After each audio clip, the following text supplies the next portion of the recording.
semuanya, di sini aku mau menjelaskan mengenai sejarah graf dan definisi graf. Yuk kita simak videonya. Teori graf ditemukan pertama kali oleh Leonhard Euler pada tahun 1736, yang dimana ia menangani masalah jembatan Königsberg yang sangat terkenal di Eropa.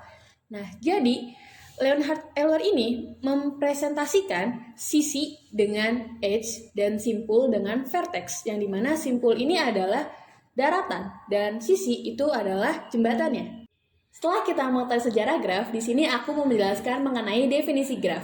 Graf digunakan untuk mempresentasikan objek-objek diskrit dan hubungan antara objek-objek tersebut. Dalam hal ini, aku kasih contoh pada gambar berikut, graf G. Di dalamnya ada V dan E. V merupakan himpunan tidak kosong dari simpul-simpul dan E merupakan himpunan sisi yang menghubungkan sepasang simpul.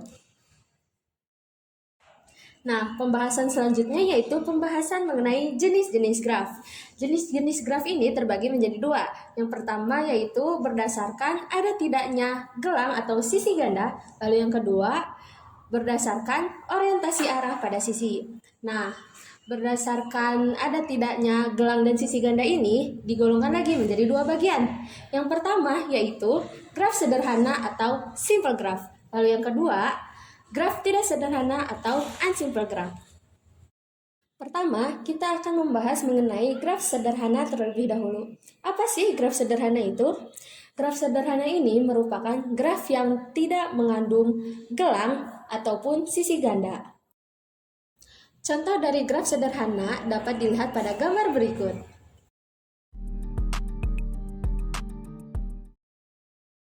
Selanjutnya yaitu graf tidak sederhana. Nah, graf tidak sederhana ini merupakan kebalikan dari graf sederhana, yang berarti graf ini mengandung gelang atau sisi ganda. Nah, dari tadi kan disebut nih gelang atau sisi ganda ini. Kalian tahu nggak sih apa maksudnya? Nah, untuk lebih jelasnya, mari kita lihat gambar berikut. Pada gambar ini terdapat garis berwarna merah. Nah, garis inilah yang dinamakan sisi ganda, karena pada simpul 1 dan simpul 2 terdapat dua sisi. Nah, kemudian garis pada lingkaran yang berwarna ini merupakan sisi gelang. Sisi gelang ini hanya berasal dari satu simpul saja, seperti pada gambar tersebut, yaitu hanya terdapat pada simpul 2. Setelah kita mengetahui jenis graf berdasarkan gelang dan sisi ganda, kita akan berkenalan dengan jenis graf yang kedua, yaitu berdasarkan orientasi arah pada sisi. Pada graf tidak berarah, sisi yang menghubungkan dua buah simpul tidak memiliki orientasi arah. Sedangkan pada graf berarah, setiap sisi yang menghubungkan dua buah simpul pasti memiliki orientasi arah. Artinya, ada titik asal dan ada titik akhir. Coba kita lihat kelima buah graf berikut ini. Pada graf ini, G1, G2, dan G3 merupakan graf tidak berarah, sedangkan graf G4 dan G5 merupakan graf berarah.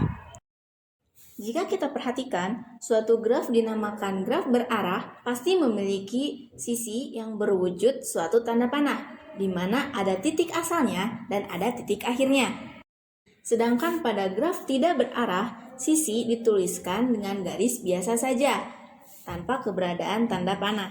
Kalau kita perhatikan lebih lanjut, graf G4 dikategorikan sebagai graf berarah biasa saja, sedangkan pada graf G5 dikategorikan sebagai graf ganda berarah. Nah, kenapa sih disebut graf ganda berarah? Yuk kita simak jawabannya. Jika kita perhatikan pada simpul 3 dan simpul 1, graf G5 terdapat dua buah sisi yang memiliki titik asal dan titik akhir yang sama, yaitu menghubungkan antara simpul 3 dan simpul 1. Sedangkan pada graf G4 tidak terdapat dua buah sisi yang menghubungkan titik awal dan titik akhir yang sama. Pada graf G4 memang terdapat dua buah sisi antara simpul 1 dan simpul 2, tetapi di sini titik asal dan titik akhirnya berbeda.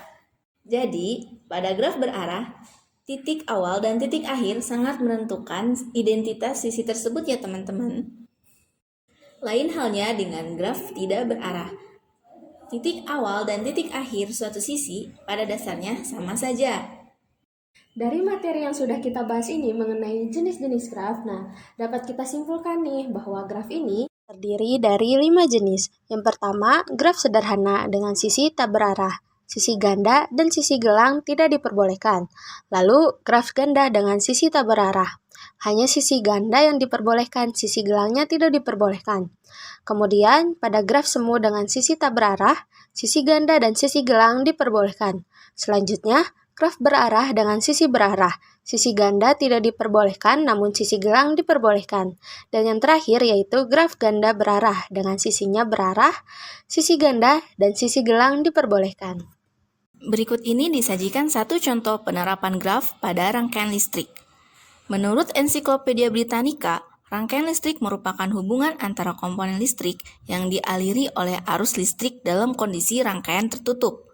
Misalnya, kita mempunyai suatu rangkaian listrik seperti yang ditampilkan pada gambar A.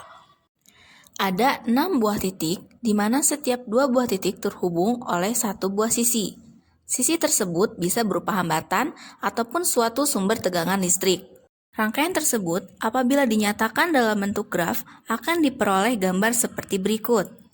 Graf tersebut menyatakan persamaan arus yang masuk dan keluar pada setiap simpul, di mana simpul-simpul pada graf tersebut merepresentasikan komponen-komponen listrik, sedangkan sisi-sisinya merupakan kabel yang mengalirkan arus listrik pada setiap komponen. Sekian materi dari kami. Semoga materi ini dapat bermanfaat bagi kita semua. Jangan lupa untuk like, comment, And share. dadah!